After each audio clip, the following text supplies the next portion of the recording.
Welcome to In Confidence, where what we share in confidence helps us grow in confidence. Have you ever wondered what it takes to be an elite athlete, to accomplish incredible feats, overcome setbacks and losses, and deal with injuries? Well, today we're going to find out. My guest is Dr. Wendy Borlabi, a sports psychologist and performance expert. She's worked with the Chicago Bulls, Olympic athletes, and today she's going to share with us her advice, her tips that she gives to elite athletes that all of us can implement in our lives. So let's listen in now. Welcome to In Confidence, Wendy. Thank you so much for joining us. Thank you. I'm so excited to be here. This is just awesome. I love it. Well, we were brought together by our Speakers Bureau, who you're part of a campaign. We're going to talk about that later. But just let's step back. And before we get started, we do an exercise called 757. I know you're a mindset expert, where we close our eyes, we inhale for 7 seconds, we hold it for 5, and we exhale for 7 counts through our mouths. And I ask everybody to think about their favorite moment from the last 12 months of their life, their proudest moment. So should we just do that real quick to get started? All right, 757.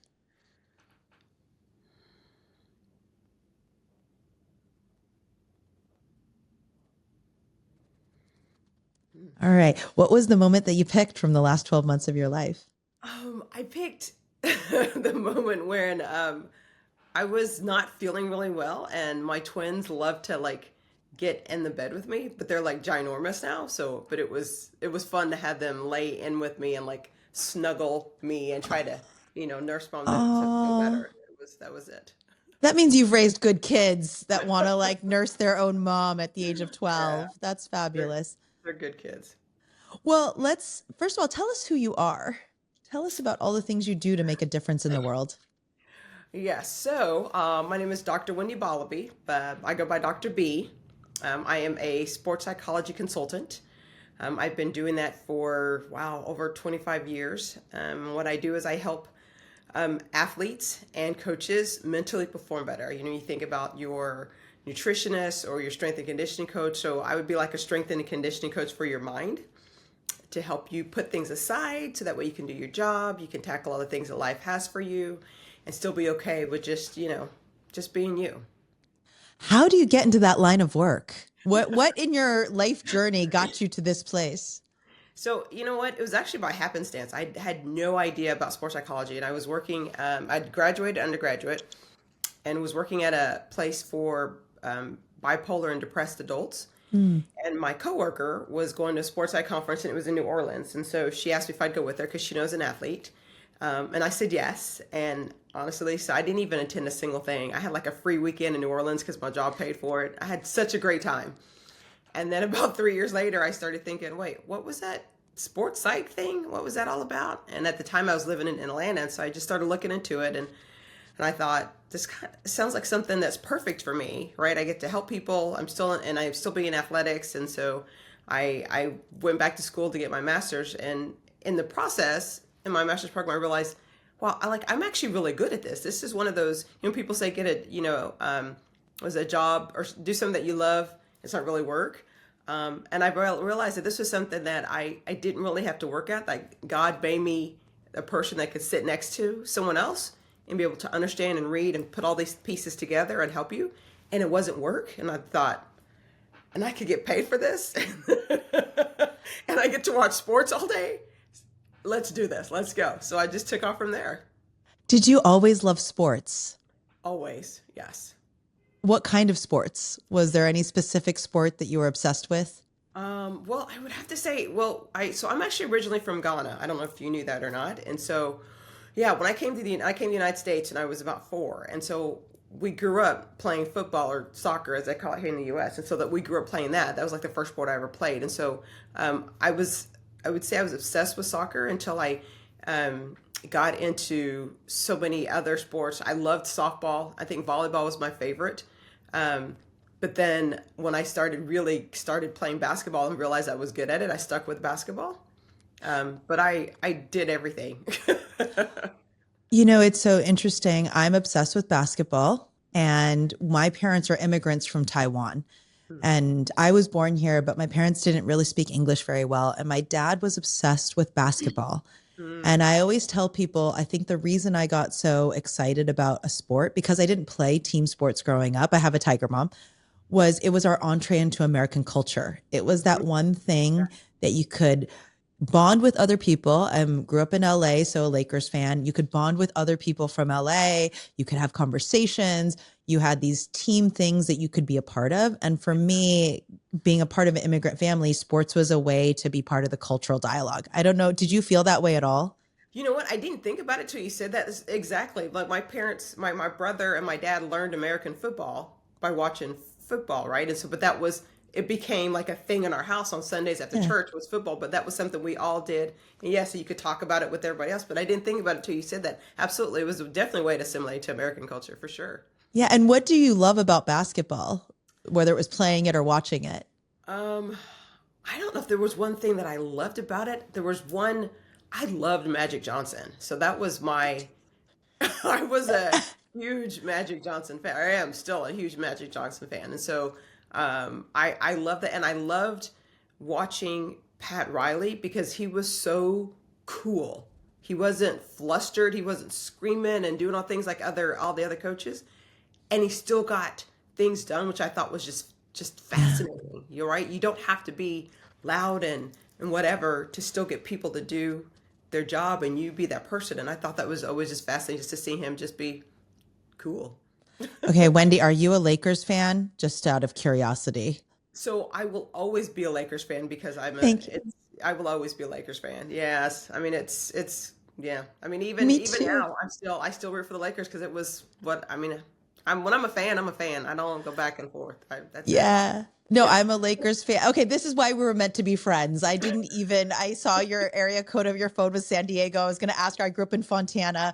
So I was going to ask you if you're from California. But one of the things is I love the Lakers. The Lakers paid for my first year of college. I won the Lakers scholarship. And last night I was at the Lakers Nets game. So I got to see Luca play.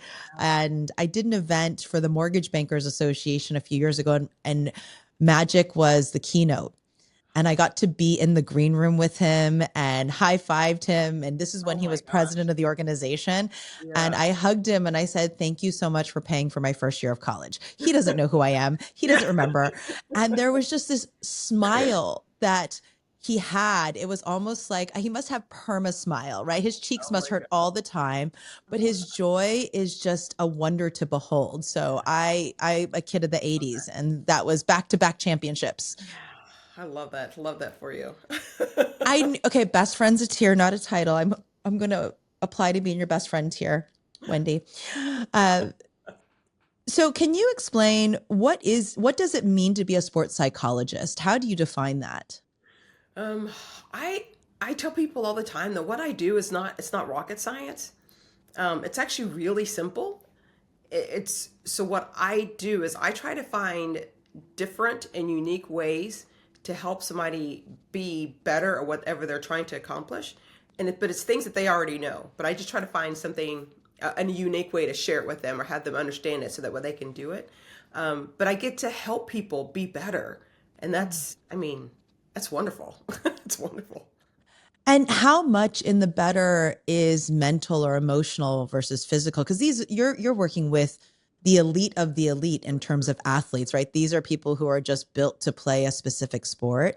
Yep. What percentage of any barrier they're having is mental or emotional? Oh, I don't know if I could put a percent. Besides, say a lot. I know that when I was with the Olympics, you would see athletes come in and they would be similar, maybe in body type, maybe in ability and strength, and they were very similar. But the thing that got was over the edge, took him over, was the person that had that mental toughness, that mental aspiration, that knew themselves and understood what they needed to do at different times and worked at it. It wasn't just, oh, I'm going to do it, but they like lived it and did it every day. So it continued to give them more and more of an edge. So when they were in those situations, it was so familiar and they understood it.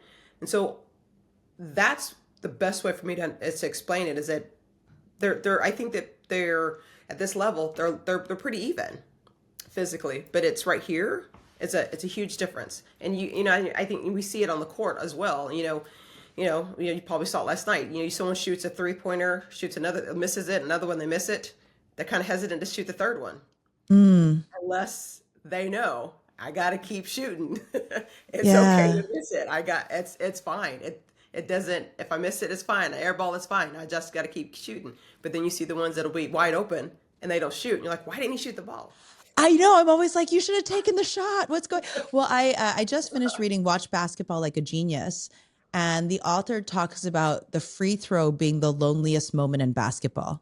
That, and I saw this last night. The Nets missed a lot of free throws, but he said it's the loneliest moment. You don't have a team to rely on, Mm-hmm. and you've made a gazillion free throws in practice, and for Yep. some reason, something happens right at that moment. Mm-hmm. Can you talk about, and you don't have to name obviously the player or the athlete, but can you talk about an athlete that was struggling with something and what you helped them do? Like, what were some of the techniques you brought to bear? Yes. The first person coming to mind is someone that would get. He was actually was a baseball player, but would get rattled at different times. And he was a amazing player, amazing hitter. But depending on the situation, he could get rattled and would get a strike and then focus on the strike. And baseball, you got to like let it go. And so the thing that we did that helped tremendously is that we gave him he and I developed a pre-performance routine. So it's something he Mm, did prior to starting a game, but then also he would do before he got into the box. So every time he'd step out of the box, he would do the same routine again. So that was his way of just starting over. So it was mentally starting over. Like the last pitch did happen. I'm starting fresh. And so he would get out of the box, do the same thing again, and get back in the box. And that helped him just start over every single time. what was the routine? Can you share it? I'm trying to remember. I know he hit the base and actually I think he outlined the batter's box and he kind of hit the base. He stepped out. He would do like one or two practice swings. He'd put a foot in. He would wiggle it. And then I think he hit the bat or the base again. But none of the time, never did he look up until after his right foot got in, and then he would look up. Got it. I think that that is such a powerful idea of a pre-performance routine Mhm. because I do that when I go on stage. I Yes. tell people before you go to presentation, do 757, which is, I do that for myself, by the way. I don't do it for our guests. It's just a way to say we're doing it. I listen to a specific track before I start any major activity. I listen to one specific song that gets me going. I love the idea of a pre-performance routine. I feel like everyone can use that. Yeah. Do you know why they are effective? Why? I love to tell people this because it's so fun. So a routine, taking a shower is a routine, right? So when you take a shower, you do the same thing every single time, whether you got 5 minutes or 20 minutes. If you wash your left arm first, you're always going to wash your left arm first. If you wash your hair before you shave your legs, you're always going to do that. But you don't go turn on the water, check the temperature, shut the shower curtain, get in the shower, squeeze the soap. You don't do all of that. But when you say shower, your mind and your body know shower, and it just does it. So that's why you do the routine. So when you start the routine, your mind and your body know, oh, Lisa's going on. Oh, this is what's going to happen. This is what we need to do. Let's do it. And then it does it. I love it. It's No, unconscious competence, right? It's like completely riding a unconscious. bike.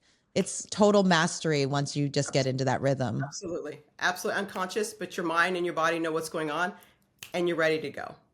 What are some other tips that you've done, or not tips, but what are some other techniques that you've used with athletes to break through?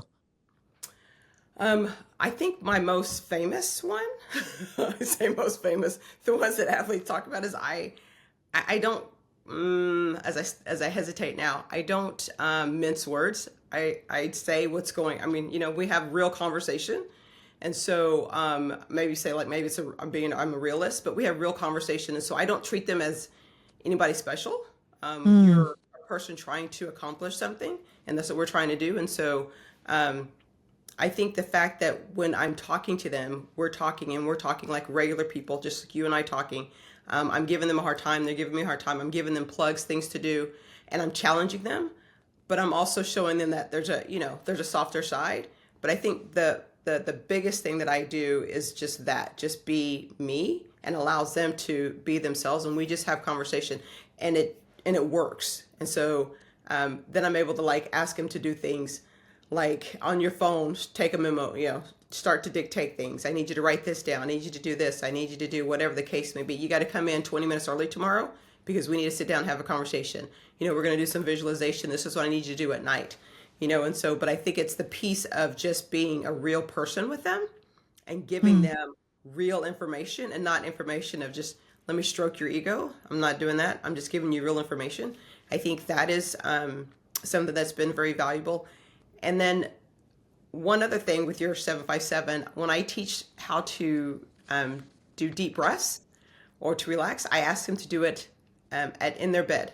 So before you go to sleep, lay down, do your deep breathing, and I do the 4-4-4. And before you wake up, before you get up, should I say, not wake up, before you get out of bed, do the 4-4-4 again. That's how I want you to start to learn how to do deep breaths and start to do the imagery. Because right then, what we have done is that we are connecting you being relaxed and doing the deep breaths. So you're not having to manually, have to do them Ah, because you just woke up. You're already relaxed. So you just lay there, do your deep breaths. You're about to go to sleep. You're already relaxed. You yeah. do it. So after you do it for a couple of weeks, then we start to, have you do it other places, but you've already connected. When I do it, I'm relaxed. Oh my gosh, I'm going to do 444 now. I'm going to get everyone in my life to do it because I do 757 before I go on stage. I do 2 cycles of it. I do it with the audience often. But now that makes sense to do it when you're relaxed because my best ideas come before I've gotten out of bed because my brain waves are so long. I've had real rest. Yeah. And so I love the idea of doing it then because then when I do it throughout the day, it's most connected to relaxation. Now Ah, it's connected to relaxation. boom. One thing though that you've just said is I often find when you want to be real with someone, it requires a level of connection and vulnerability. Like one of my best friends, I call her my shame buddy. I'm like, Hmm. you're the only person that won't judge me, will accept me, won't problem solve me immediately, but also takes the moment to give me the tough love when I need it, but also just sit beside me when I need it, hold space. I love that Cynthia Erivo and Ariana Grande have made hold space a thing. Yeah. Uh, what how do you build that level of vulnerability and connection with someone so that yeah, you can be real with them? Yeah, so it has to happen really organically. There's no force to it. It can't be coach pushes somebody to come see me or another player says they need to come see me. It's just me being there and being around. So where it starts out as, oh, that's Dr. Borlabi, the sports psychologist, to, oh, that's just Dr. B. Because I'm there all the time. And so when I'm there and I'm around, the conversation just becomes natural and it's not forced. And usually the first few conversations, I'm going to say probably the first 10 conversations they're not even about basketball. They're not even about anything they need to do. It's about a movie they went to, a football game they saw, some song they're singing that I know, we rap it together. I mean, it's just random things, food that they like. It's nothing about anything. We're just talking just like regular people. And then I get the little question, and then I got to get a. Then I always like to say, you always have to have a nugget. I always have to have something ready to give a player because you only get that one chance. You get that one chance because after you Mm. build that relationship and they're ready to allow you to help them, they're going to ask you a question. You got to be ready to give them something so they can kind of think about it, chew on it, and come back and go, wait, what was that again? What did you say? How do I do that? But you're always got to be ready. But it just has to happen naturally. If it doesn't, I mean, and I say I've been with players, not only when I was with the Bulls, but when I was with the Olympics, that they probably didn't talk to me the first year I was around. Mm. And that was fine. I didn't force it. I just smiled. And when I saw them, said hello. That was it. And whenever they wanted to talk, we did. But that makes a lot of sense because if I put myself in the shoes of these athletes, they're very young. Mm. Most of them are under the age of 30, right? So they've also they've accomplished a lot. So there's probably a sense of ego. Like, I don't need help unless you're here to improve my physical state, right? If I just get inside the head of it, you're actually facing some resistance in terms of their acceptance of your advice. Is that fair to say? Absolutely. There is a lot of resistance. There is. Because they're also the thought that I want something from them. And Mm. I have to show them, or lack of a better word, prove to them I don't want anything from you. I don't want anything.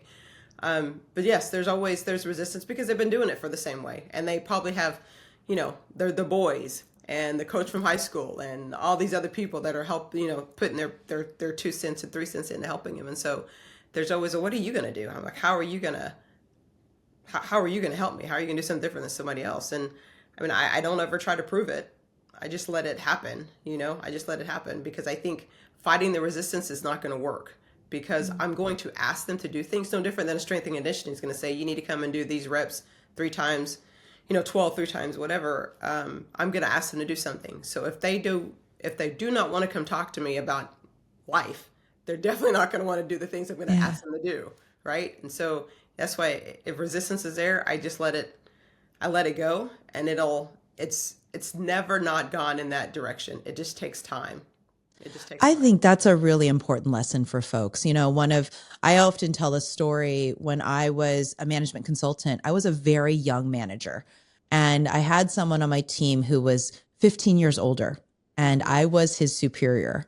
And he resisted me all the time. He would go behind my back and talk to my boss and try to basically take over my team. And at one point, and I realized, like, if I were in his shoes, I was like, I don't want to take advice from a 25-year-old. I'm 40 years old, and I want to move up the ranks quickly. And to your point, there was this one moment where I pulled him aside and I said, totally get it. You're 15 years older than me. I've been here 5 years longer than you, and I can help you get to where you want to go faster. But if you undermine me, in fact, your review is going to be terrible on this team, right? Like, I actually play an important role, but I'm not going to problem solve you. I'm not going to pretend to know more than you do. Right. But I love that lesson of, you got to let them come to you. And then in that moment, when you are really helpful to them, they're like, okay, this is someone who has my back. And I think that's so important for managers, people in organizations, when they face resistance, you got to let that resistance play out. Absolutely. Agreed. And I love the fact that, the conversation you had with them, because I always when I'm talking to folks in the business world, I tell them, you should ask ask the person. They're like, you have an employee or someone that doesn't, is resisting, right? Doesn't want to work with the team. I think you need to ask them, do they even want to be there? Because you're assuming that they want to, and they're just having a hard time. Do they want to be there? Is there something else they want to do? How can you help them accomplish whatever it is that they want to do? Because it may not be with you. Well, and that's the thing, is you're there to help. And most people assume you're in it for yourself. You're in it to keep your job, right? There's some other reason you're there for, other than for them.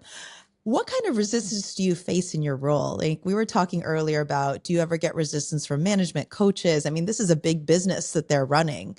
Yes, I've never not faced resistance. When I was with the Olympics, I had 14 different teams, and I'm going to say somebody in every team, there's always somebody, if not more than one person, that's resistant about it, because and I get it. I understand. I mean, I'm coming in and going into a space where you already occupy, right? And whatever I hear, I cannot tell you because it's confidential. So I know more, I potentially can know more about your athlete than you do, which is not comfortable for you, right? And whatever it is that we're doing, I still can't tell you what it is because it's confidential. So I get why it would be the resistance of, I don't want somebody else here because they're going to get information that they're not going to tell me. And so it feels a little uncomfortable, like they're giving up something. And so I understand that, but I've always had resistance. I mean, I wouldn't know what to do if I walked in a position and everybody said, yes, let's go. I really wouldn't know what to do because there's always resistance. And do you just prove your value and then that resistance goes away? Or like, how do you turn the page in those situations? Yeah, I try to prove my value, and there's been times where it didn't work out that way. And I've learned that I need to just be me. I need to be me, and how that falls, I'm okay with it. Because I tried to, early on in my career, try to be something different so that way I wouldn't get the resistance. And then even if it worked out, I didn't feel good, right? And so I realized that I need to be me in that situation. And if they are acceptant of me and what I have to offer and what I can give, then it works. Then we go in that direction. If they're not, it can either stop or we move on. But it's the same advice I give coaches. Like, when you're a coach, you're eventually going to leave this team. Do you want to leave this team being you, or you want to leave this team being someone that they wanted you to be? Which one of those is going to fit well with you? I also wonder, and this is just a hypothesis, I wonder if there's a correlation to the best leaders and their openness to having lots of different sources of expertise around them, right? Like I certainly always tell people I am not as smart as half of my team. They know how to do things I don't know, and I give them the space to do it. I wonder if there's a correlation to some of the best coaches who are like, you know what? I can use all the help I can get in different places. Yeah. I can't imagine there wouldn't be. I mean, because when you're a coach, you hire people that are strong in areas that you're not, so that way they can, right? So I would think there's got to be a correlation. There's got to be some kind of research out there that shows that, I would suspect. Well, I have a couple more questions. One is you mentioned earlier visualization, and how important is visualization and what does that look like in practice? Yeah, I think visualization can be very helpful, especially when you're injured, right? So you can visualize your injury coming healing. There's so much research about seeing the bone heal together, being stronger, visualizing that. So much research about how powerful that is and how it helps you heal faster and better. But visualization is just a mental blueprint. So when you can't practice, you can actually practice visually. So when you get out there, you can see it, right? You can practice moves that you've never done before. You can practice seeing what somebody else does, and then you can see yourself doing it. So there's so many benefits to visualizing. The thing when you visualize, though, you got to visualize yourself doing it 100% correct, because you don't want to visualize yourself doing it incorrect, right? Because you're building a mental blueprint. So it needs to be perfect, like literally perfect. And you can bring in, and you should bring in, if you can, all your senses. If you can bring in all five senses, it makes it even stronger, because then it's more real, right? So see if you can bring in the crowd. You can see the colors, the smell of the court, or the popcorn smelling in the arena, whatever the case may be, right? You got the dry throat, right? The cotton mouth. Maybe you could feel that, So all of those things are very important when it comes to visualization. It is so powerful. And again, I start with the deep breathing at night or in the morning, right? Let's start with that. Let's teach how to deep breathe. When you're learning that, then we do the visualization. And I think that one of the things I think that people do incorrectly when you visualize is that they're trying to visualize a whole thing, like something for a minute. Let me tell you, it is hard to visualize for 10 seconds, much less for 30 seconds. So I want a short visualization. I want you just to be, like 20 seconds, visualize it, and then stop, right? And if something comes in, I just want you to just bring yourself back to the scene. Bring yourself back to the scene. But don't try to visualize anything longer than like 20 or 30 seconds. It's just so hard. It really is. So if I want to nail a presentation or get a promotion or ask that girl out, is there, what should I visualize then? You visualize the act of doing it, right? Right? So you're visualizing the presentation. You're standing on stage and you're doing the presentation. You can visualize the beginning of it, and then you can close your eyes, and then you visualize the end where everybody's giving you an applause. Okay. What about asking someone out? I think that's just practice. Okay. Right? I think that's a practice. But I will say, you didn't ask this, but because it's so connected, I'm going to tell you the thing about asking someone out. I think that's about perspective. Because oftentimes we think, I can't ask her out because if she says no, then I've lost. And the thing I want you to think about perspective, it's a win-win, right? Most things are win-win. Because if you ask somebody out and they tell you no, you didn't lose, because you can't lose something you didn't have to begin with. Okay, that just blew my mind. Yes. Right. So I think that applies just in life, right? Which is why wouldn't I throw my hat in the ring in it? Because if they say no, I didn't have the job anyways, but I might as well try. It's a win-win. Literally, most things are win-win. You just have to find what the other win is. But we always think win-loss, and I'm like, it's not. You didn't have it, so you didn't lose it. You can, if you want to do win-L, put another L in there. That I like to say win-learn. What did you learn from the situation? I love that. I always, one of my taglines is there are no regrets, only learnings. And so even in the face of setback, what did I learn from this? Like last night, I learned that we can't have 4 guards and 1 big man. We're just too small. Can't rebound that ball. I was like, what's going on? We just can't rebound that ball. Let us not have that lineup again, JJ, if you're listening. I love it. How important is you think about leadership positions, right? Just people who are aspiring to be leaders. How do they foster performance on their teams? What's the mindset? Is it the routines? Is it, what of all the things we've talked about today, are there one or two that you say, this is what's really important in getting the best out of the people on your team? Yes, I think the first thing is that you need to be a dynamic leader. You need to, as Coach K says, the best way to treat everybody the same is to treat everybody different. So you got to figure out how to lead everybody, and everybody's different. So there's not one way to lead your entire team. You got to individually. So dynamic leadership, I think that's really important. I also think the other part about leadership is that remember that they're always watching you.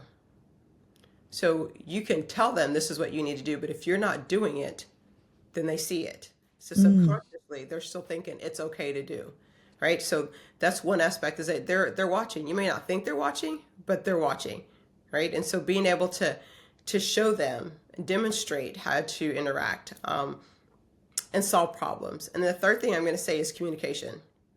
It's huge, and I think that I always say communication is a great thing if you use it. And I think as leaders, showing your staff how to communicate with each other, how to communicate with him or her, and the benefits of having them to be able to talk it through, to understand it, to really get in there, as opposed to just saying nothing and letting the chips fall.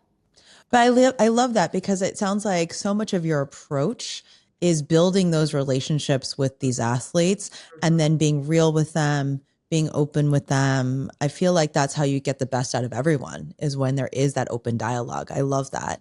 Yes, absolutely.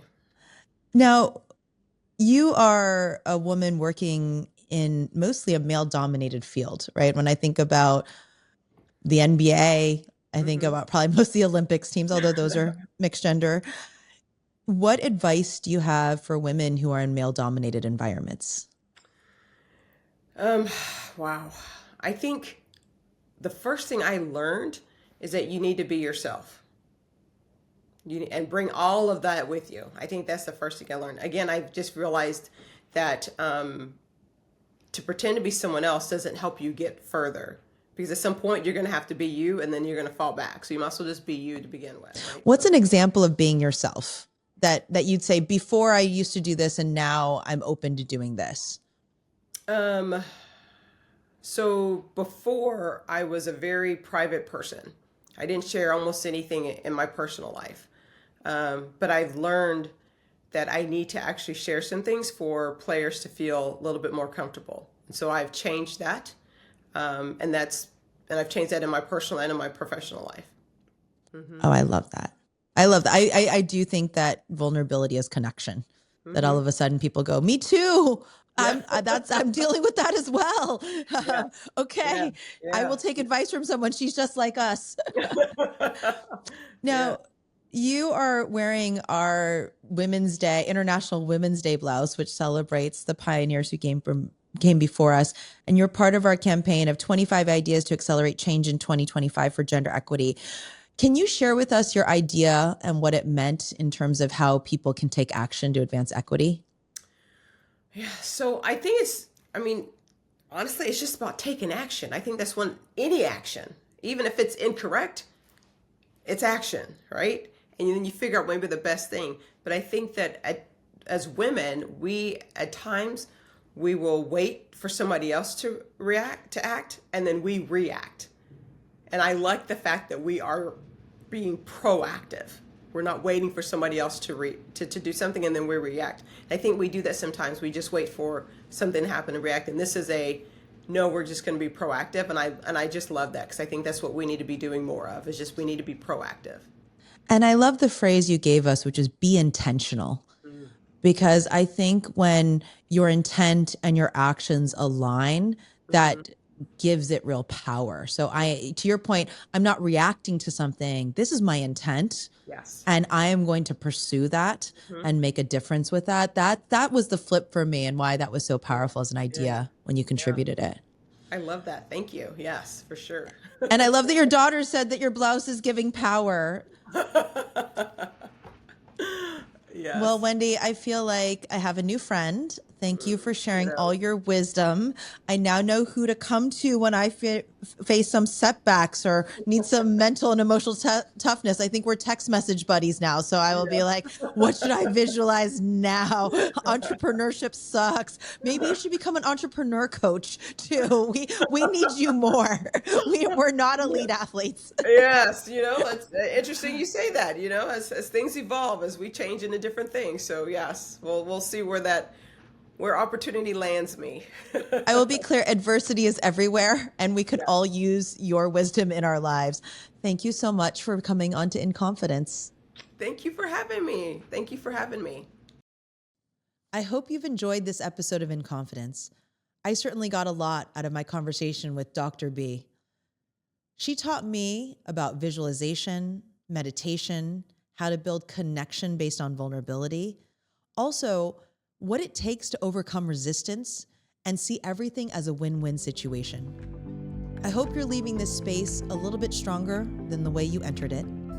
If you love this episode, please share it with a friend who needs to hear this today, and subscribe so you never miss a moment of inspiration. Until next time, in the words of my 9-year-old self, I see you, I value you, and I believe in you.